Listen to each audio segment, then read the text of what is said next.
Learner, क्या आप अपनी बुरी आदतों से परेशान हो चुके हैं? या आप चाहते हैं कि आप अपनी बुरी आदतों को हमेशा के लिए छोड़ दें, लेकिन आप छोड़ नहीं पाते हैं? अगर आपके साथ ऐसा है तो ये वीडियो स्पेशली आपके लिए ही है। इस वीडियो में आप दिमाग के उन दो हिस्सों के बारे में जानेंगे जो हमारे अंदर आपस में लड़ते रहते हैं और हमारी बुरी हैबिट्स के लिए यही जिम्मेदार हैं। हमारे दिमाग में दो तरह के बिहेवियरल पैटर्न होते हैं। पहला बिहेवियरल पैटर्न ऑटोमेटिक ब्रेन से आता है और दूसरा बिहेवियरल पैटर्न कॉन्शियस ब्रेन से आता है। ऑटोमेटिक ब्रेन वो होते हैं जो अपने आप में ही काम करते रहते हैं और हमारी बुरी आदतों की वजह हमारा ऑटोमेटिक ब्रेन ही है। लेकिन वहीं कॉन्शियस ब्रेन वो काम करता है जो हमारे लिए सही होता है। यही वजह है कि अक्सर ये दोनों ब्रेन आपस में टकराते रहते हैं। ऑटोमेटिक ब्रेन की वजह से ही हम बार बार उस काम को करने लगते हैं जिसे हम छोड़ने की कोशिश करते हैं। फॉर एग्जाम्पल, जैसे आप डाइटिंग करने की कोशिश करते हैं लेकिन आप चॉकलेट खाने लगते हैं, यह जानने के बाद भी कि यह चीज़ आपके लिए बहुत बुरी है और आपके हेल्थ को भारी नुकसान पहुंचा सकती है, फिर भी आप वो चीज़ करने लगते हैं। ऐसा क्यों होता है? आप खुद को नुकसान पहुंचाने वाली चीज़ें क्यों करते हैं? आइए इसे समझते हैं। जैसे कि हमने आपको बताया कि हमारे दिमाग में ऑटोमेटिक ब्रेन और कॉन्शियस ब्रेन दोनों होते हैं। ऑटोमेटिक ब्रेन के कारण हमारे दिमाग में सेल्फ डिस्ट्रक्टिव बिहेवियर पैदा होता है। मतलब ऑटोमेटिक ब्रेन हमारे माइंड को इस तरह कंट्रोल करता है कि हम वो काम करने लगते हैं जो हमारे लिए हार्मफुल है। जब हमारा ऑटोमेटिक ब्रेन हमसे कोई ऐसा काम करवाता है जो हमारे लिए हार्मफुल है, तब हमारा कॉन्शियस ब्रेन हमें रोकने की कोशिश करता है। लेकिन हमारा ऑटोमेटिक ब्रेन पावरफुल होने की वजह से हमारे कॉन्शियस ब्रेन पर हावी हो जाता है, जिसकी वजह से हम ना चाहते हुए भी खुद को नुकसान पहुंचाने वाले काम करने लगते हैं। इसीलिए अपने ब्रेन को ऑटोमेटिक ब्रेन फंक्शनिंग से निकालकर कॉन्शियसनेस की तरफ ले जाना बहुत जरूरी है। और यह तभी हो सकता है जब आप ध्यान देंगे कि आपके मन में किस तरह के थॉट्स आते हैं। अपने थॉट्स के तरफ अवेयर होकर आप आसानी से अपने ब्रेन को कॉन्शियसली वर्क करने के लिए प्रोग्राम कर सकते हैं। आइए द ऑटो डिस्ट्रैक्ट मैकेनिज्म को समझते हैं कि ये कैसे काम करता है। दरअसल हमारा ऑटोमेटिक ब्रेन भी काफ़ी अच्छा होता है, क्योंकि यह भी हमारे लिए हमेशा अच्छा ही सोचता है। ऑटोमेटिक ब्रेन बिना कुछ सोचे समझे अनकॉन्शियसली बस अपना काम करता रहता है। ऑटोमेटिक ब्रेन बिना हमारी जानकारी के अपने आप डिसीजन लेने लगता है। यह हमें कॉन्फिडेंट और खुश महसूस कराने के लिए चीज़ें करता है, लेकिन यह चीज़ केवल कुछ ही समय के लिए ही खुशी देती है और बाद में हमें प्रॉब्लम झेलनी पड़ती है।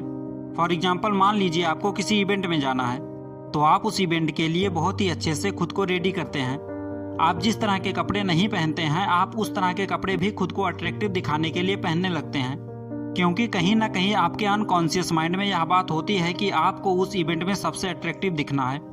अब चाहे बाद में आप अपने कपड़े की वजह से अनकंफर्टेबल ही क्यों ना फील करने लगे, हर किसी के साथ ऐसा होता है।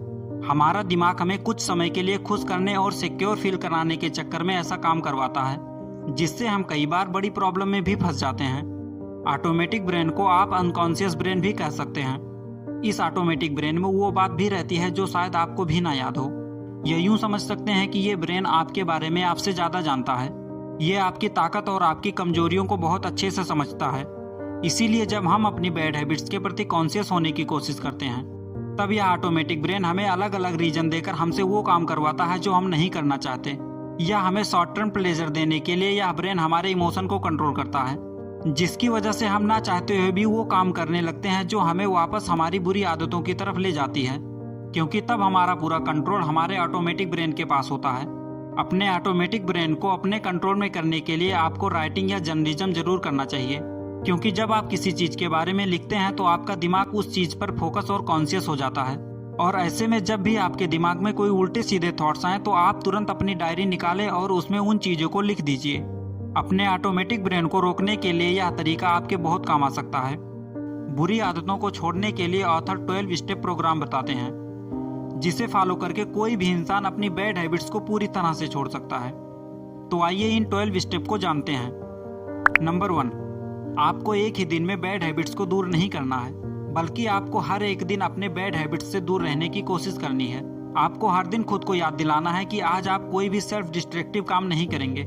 नंबर 2, अगर आप सच में किसी बुरी आदत को छोड़ना चाहते हैं तो सबसे पहले आपको यह मानना होगा कि आप बुरी आदत के चपेट में हैं।